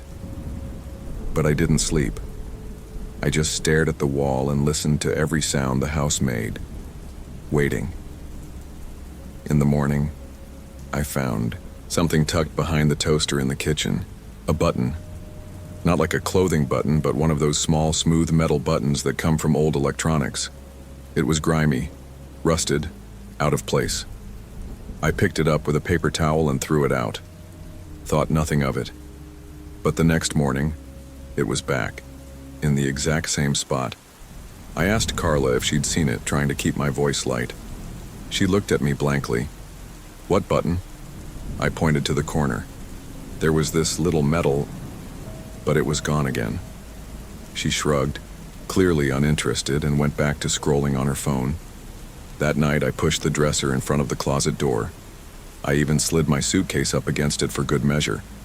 When I woke up, like clockwork around 4 a.m., the closet was open again, not wide. Just enough. Just enough to let me know he was still here. Watching. Testing me. I didn't know how he kept finding me. I had changed addresses, numbers, routines. Nothing seemed to matter. It wasn't just about the apartment anymore, it was about me. I started thinking maybe Harper had been right. Maybe we'd been marked, picked. I called her again, desperate. To my surprise, she answered. Her voice was hoarse, barely above a whisper. "He's in the walls now," she said. "He knows. I can hear him. I think he likes it." I didn't know what to say, didn't even know why I called. Maybe I needed someone else to tell me I wasn't losing my mind. "He waits for silence," she said. "He listens when you breathe. He's learning to copy it." I hung up. I couldn't take it. I didn't want to hear the rest. That night, I turned on the TV, the fan, and a white noise app on my phone. I made as much background noise as I could. I didn't want there to be any silence. I didn't want to give him a window. Around 2:30, I heard a faint click from the other side of the room, like plastic against metal. I froze. The fan kept humming. The TV flickered. But in the corner, I saw something on the floor. The button. Back again. I didn't touch it. I didn't move. I just sat there, staring at it until the sun came. Hurriesome, because if he could follow me here, if he knew how to move without being seen, how to slip in and out and leave just enough behind to twist the knife, then maybe he was never in the walls at all. I started sleeping during the day. The only time I felt even a little safe was when the sunlight came through the curtains, warm and steady, chasing away the cold that seemed to cling to my bones at night. I'd wait until the world was awake, when there were footsteps above, me, traffic outside, voices down the hall. Then I'd crawl under the covers and try to forget that at night I was never really alone. Carla noticed eventually. She knocked on my door one afternoon and asked if I was okay. Her tone wasn't concerned. It was careful, distant. She was uncomfortable. I didn't blame her. I must have looked awful. I'd stopped wearing makeup. My hair was a mess, and I kept the curtains drawn even during the day now. I told her I was just adjusting to night classes. She nodded, but I saw the way her eyes lingered on my door. She stopped talking to me after that. No more hellos in the kitchen. No small talk about bills or groceries. She stayed gone longer and longer, sometimes not coming home at all. I think I scared her. Or maybe she sensed something she couldn't name. The thing is, I started noticing that I wasn't the only one being watched. Carla's bedroom light would flick on in the middle of the night, even when I was sure she wasn't home. Once I heard her voice, not talking, crying.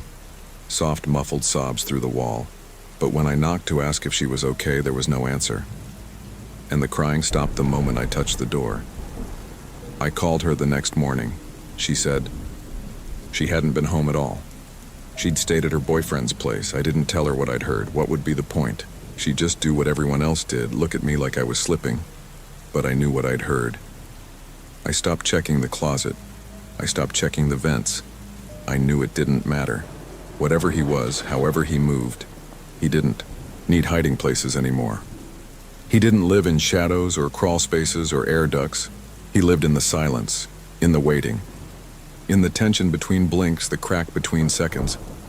One night, while lying in bed with the covers pulled to my chin, I heard my voice. It was faint, from across the room, like an echo, but too clear, too close. I froze.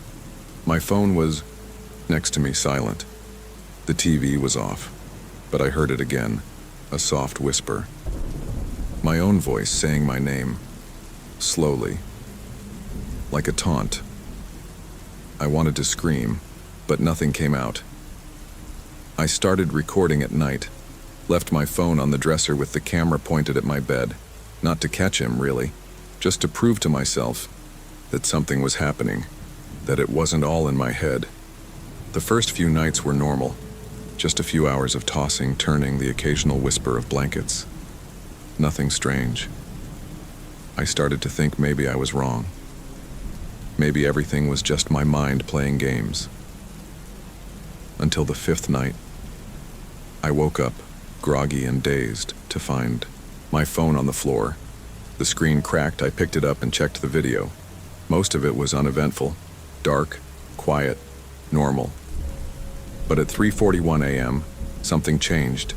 The blankets moved, slowly, as if someone was lifting them from the foot of the bed. I was asleep, still unmoving, but the sheets peeled back inch by inch, then stopped. Then came the sound. A low, soft whisper. Not words, just breath. Close to the mic. Then my name, spoken in my own voice. I watched that clip maybe 50 times. I memorized every sound, every shift of the shadows.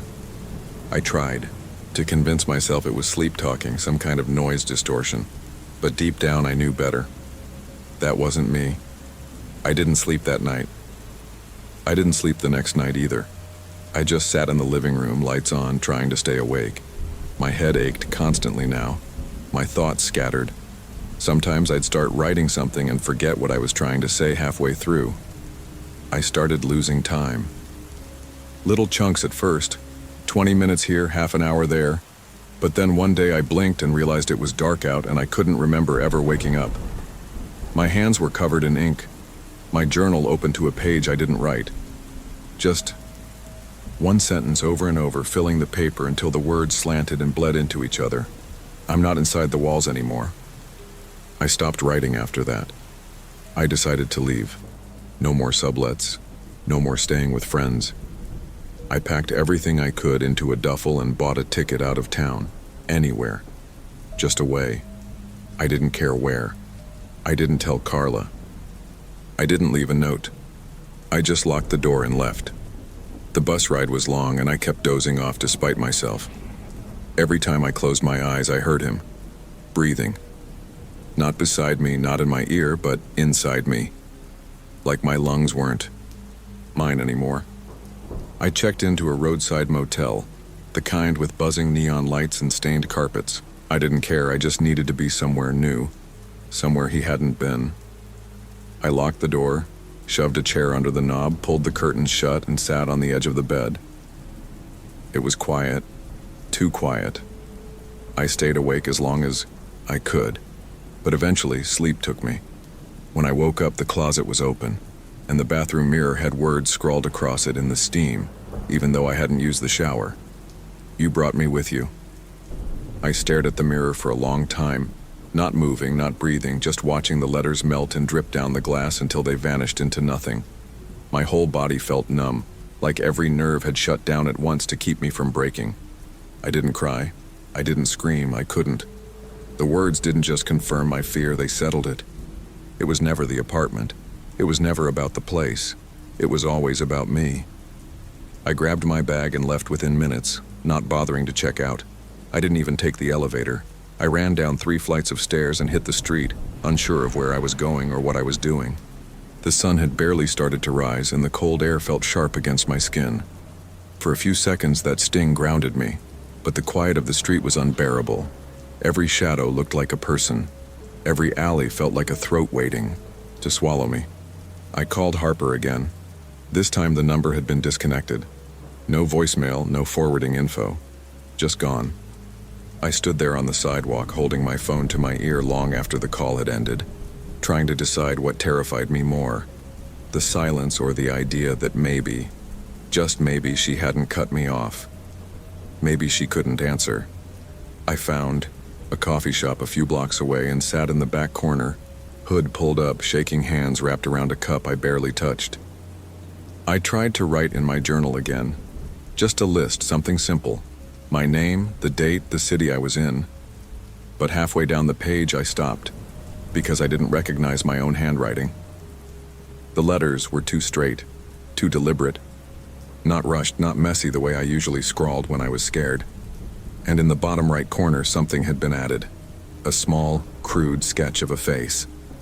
Blank eyes. No mouth. Just a long, narrow shape watching me. I tore the page out and shoved it in the trash before I could think too hard. But all day, I kept seeing that face. On the back of cereal boxes, in the knots of tree bark, even reflected in the bus window. When I wasn't paying attention, I knew I couldn't keep running. It wasn't helping. If anything, it was feeding him. Every time I moved, he followed. Every time I denied him, he made himself louder. I couldn't escape him because he wasn't outside anymore. He was stitched into my life now, into my mind. That night I checked into another motel, a cheap one off the highway. The woman at the front desk barely looked at me. I handed her cash.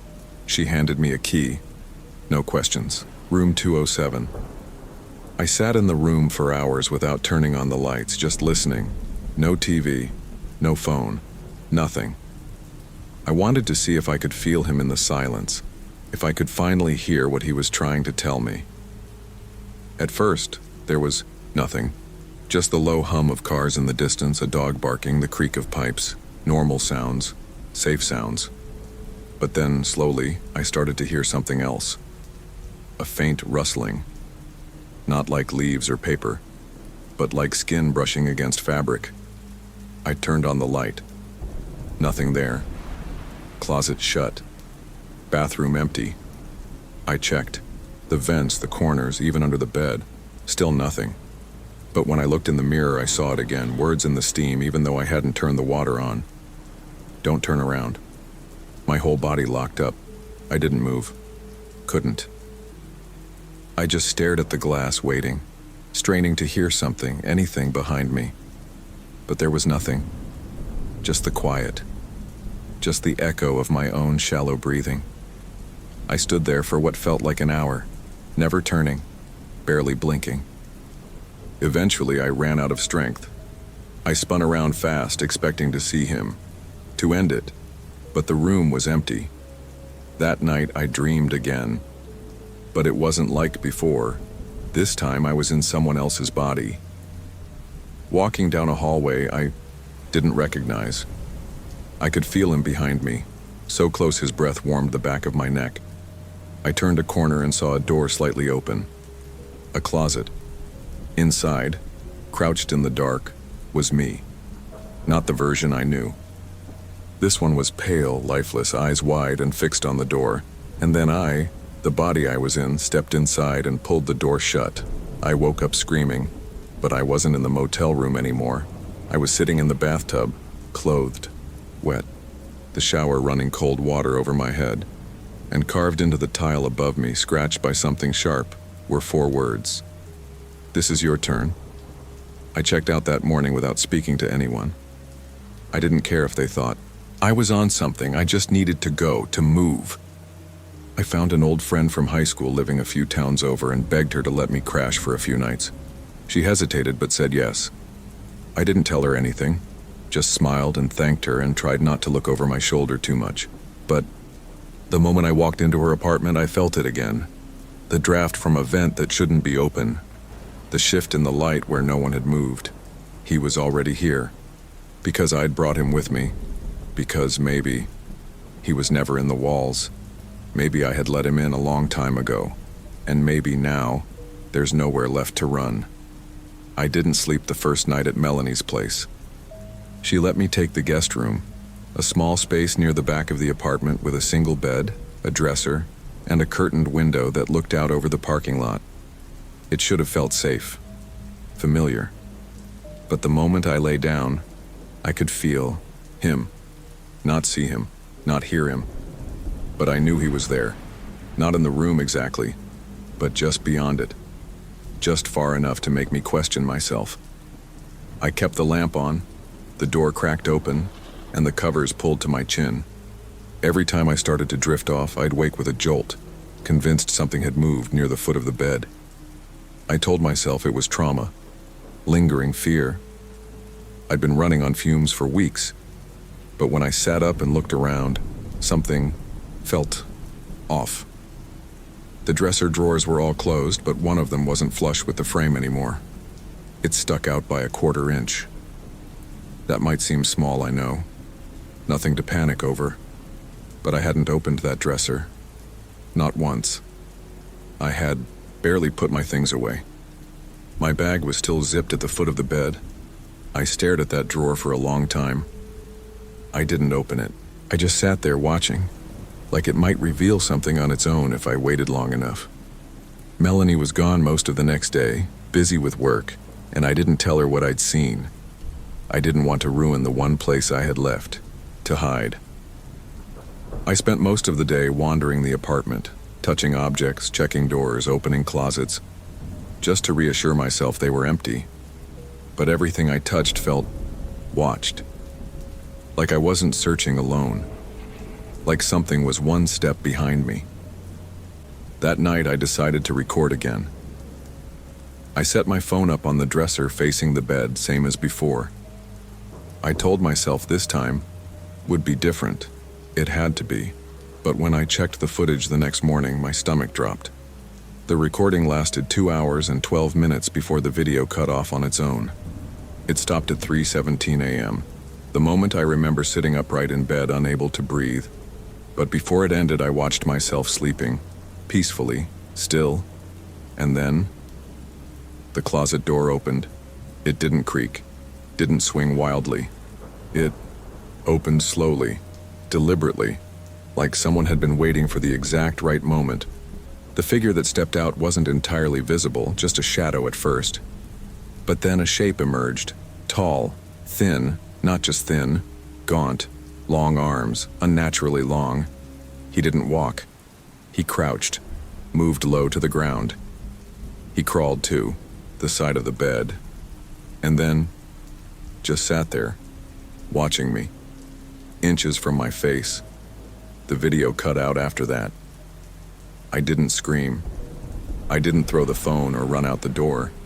I just sat on the bed, frozen, trying to convince myself that what I saw wasn't real, that it was a glitch, a nightmare. But I knew better. Later that day, I noticed something strange on Melanie's calendar, which was pinned to the fridge. A small X in red ink marked over tomorrow's date. I asked her about it, trying to sound casual. She stared at the calendar for a long second, then said, "That wasn't there yesterday." We both just stood there looking at it. Neither of us said what we were thinking, but I saw it in her face, fear, not of me, of the thing I might have brought with me. That night I didn't bother pretending. I stayed up, fully dressed, sitting on the floor with my back against the wall. I didn't want him behind me anymore. I kept the lights on, a cup of coffee, beside me, and a knife I found in the kitchen in my hand. I wasn't sure what I thought I'd do with it. He wasn't a man, not anymore. Maybe never. Around 3 a.m., the hallway light flickered, just once. A quick stutter, then the sound of soft steps on carpet. Slow, dragging. I gripped the knife harder, heart slamming against my ribs. The door to the room creaked, not open, just pressure, something leaning against it. And then I heard it. My voice. "I see you now." I didn't move, didn't breathe. After a few seconds, the pressure against the door faded. No footsteps retreating, no sound at all. Just the quiet settling back in like nothing had happened. I didn't sleep after that. I didn't move from that spot on the floor until the sun started coming through the window. When Melanie came back from her morning run, she found me sitting in the exact same spot. She looked at me with wide, uncertain eyes. She didn't say anything. She didn't have to. "I have to go," I told her.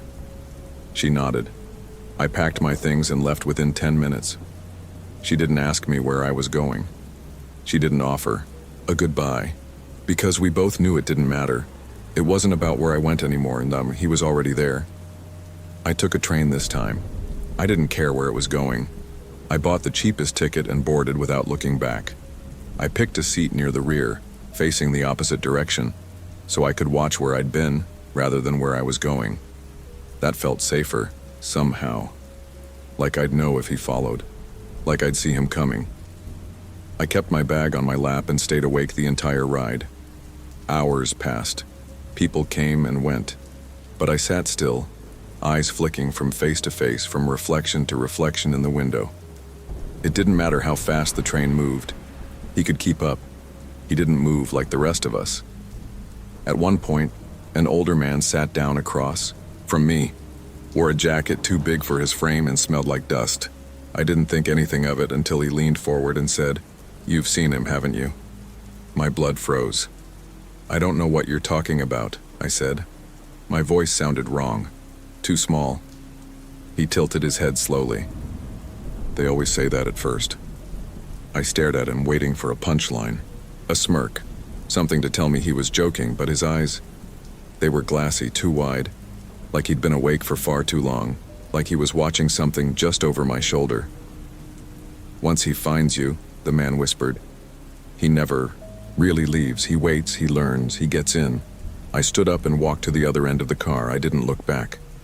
When I got off the train, it was just before dawn. The station was small, barely more than a platform and a bench. The air was cold, the sky pale and empty. I had no plan, no destination, just an aching need to stay in motion. I found a diner nearby, one of those old ones with a neon sign flickering like a dying star. I sat at the counter and ordered coffee I wouldn't drink. The waitress was young, tired-looking, and didn't ask questions. I liked that. I pulled my phone out of my coat pocket, forgetting I had powered it off on the train. When I turned it back on, I saw the notifications pile in. Dozens of them, voicemails, missed calls, messages, but none of them were from anyone I knew. Unknown numbers, each with the same message. "Are you listening yet?" My hands went cold. My breath stalled. I played one of the voicemails just to be sure. It was my voice, whispering, repeating that question, over and over. I threw the phone in the trash outside the diner. It rang once before it hit the bottom of the bin. I started walking. I didn't care where, just needed to move, to be among people, to stay somewhere he couldn't settle. But it didn't work. It never did. Every corner I turned, I swore I saw something familiar, a shape too still, a person standing just slightly wrong. I ducked into a library when it started to rain. It was quiet inside, too quiet. I sat in the back, surrounded by shelves of books, the kind of place that usually brought me comfort. But that day, it felt like being buried. I picked a book off the shelf without looking, opened to a random page. There, underlined in black ink, were the words, "He's not behind you, he's inside you." I dropped the book and walked out. My chest was tight, my head buzzing. I checked into a hostel that night, cheap, loud, cramped, but the noise helped. Other people, other bodies. I told myself he couldn't reach me here, not with so much life around me. But in the middle of the night, I woke, up to the sound of someone breathing right next to my ear. Slow, measured. I sat up and looked around. The other bunks were full, everyone sleeping. No one close enough to be that near. I lay back down, eyes wide. And then, just as I was starting to convince myself it had been a dream, I felt it. A finger, slowly brushing my cheek. I jumped, up, hard in my throat, and turned the lights on. No one was near me. No one was even awake. But on the floor beside my bed, scratched into the wood with something sharp, were 4 more words. You can't leave me. I left that morning, without even packing. Left the bag, left the hostel, left everything. And I finally understood. It was never about where I was. It wasn't about the apartment or the train or the towns I kept running to. He was never trying to get in. He already had. I wandered for days. I stopped counting after the 3rd one. Time didn't move the way it used to. Sunrises came and went without meaning.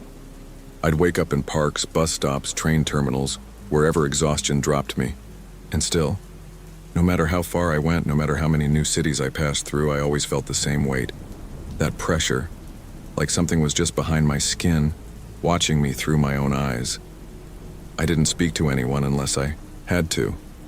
When I did, people looked at me with a strange kind of distance, like I wasn't quite real, like they were seeing something in me they didn't want to understand. One man, a stranger who offered me a cup of coffee outside a gas station, stared at me a little too long before saying, "You should really get rid of that thing before it decides you're not useful anymore." I dropped the coffee and walked away. I stopped using my name. When someone asked, I'd lie or say nothing at all. I was scared that speaking it out loud would make it easier for him to answer, because by now I was sure of one thing. He didn't need walls or hiding places anymore.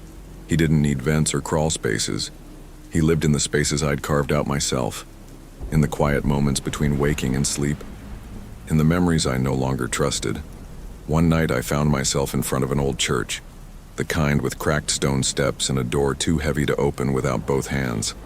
I wasn't sure why I went inside. Maybe I was desperate.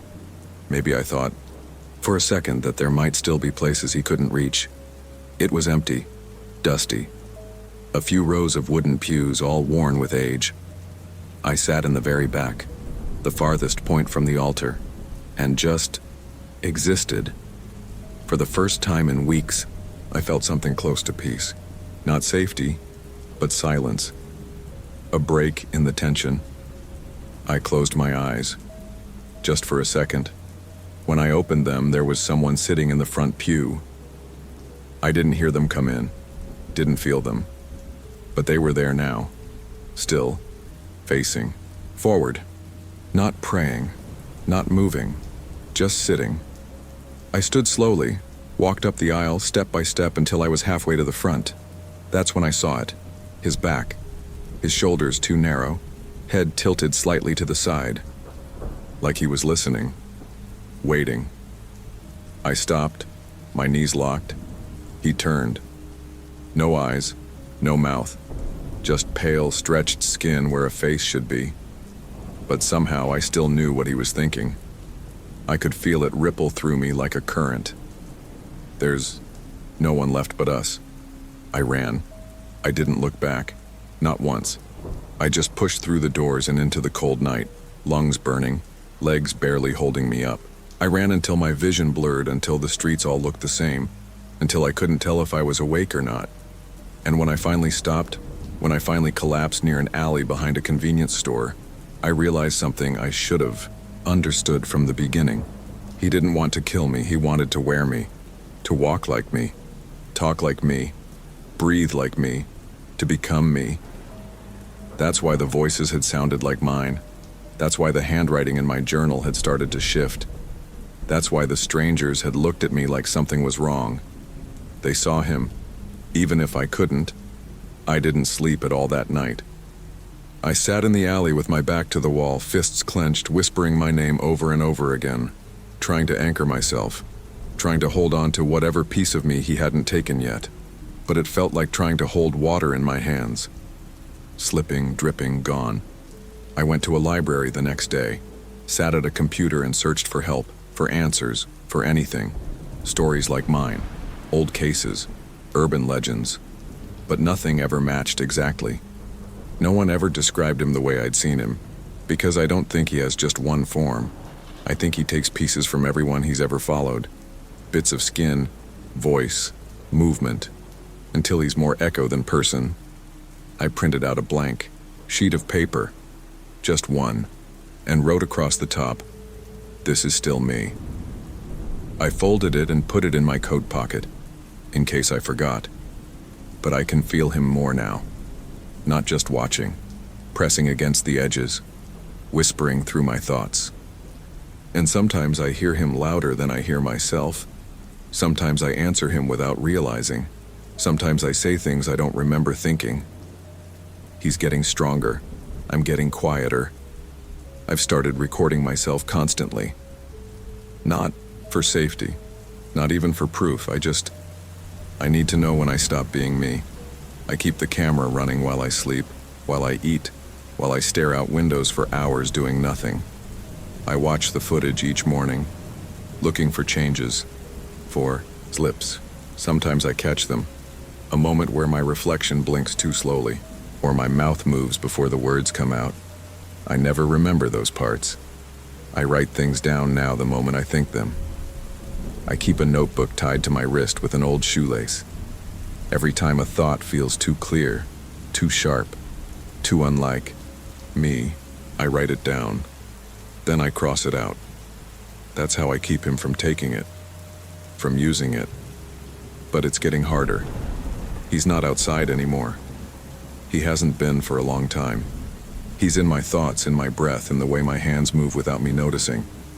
Last night I found myself standing in front of the mirror. I don't remember getting up. But there I was, staring, and the reflection, it smiled before I did. I've tried everything, moving, burning my clothes, starving myself for days to confuse him, cutting my hair off in chunks and flushing it down the sink. I've even scratched my name into my own skin just to remember what it felt like to be someone.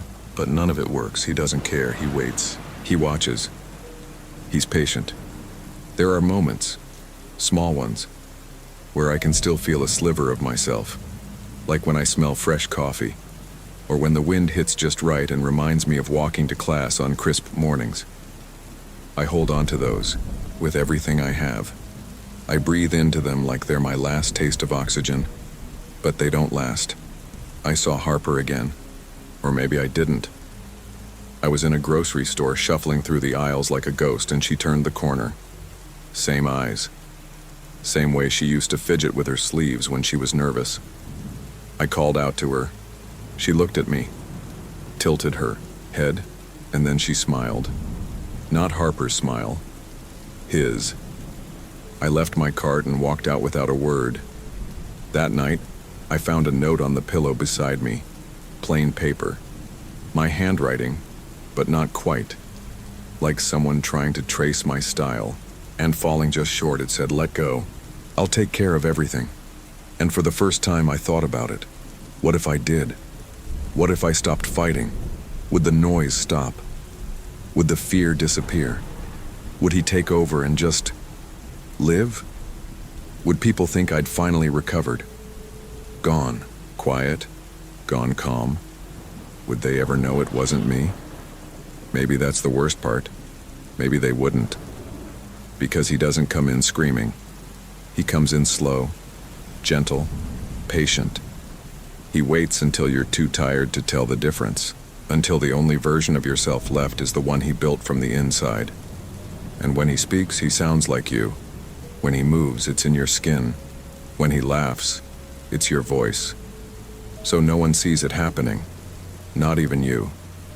I don't know how much longer I have, but if you're reading this, if you've ever felt that something watching you from just beyond the light, If you've ever caught your reflection doing something you didn't, run. Not away from where you are. Run from yourself.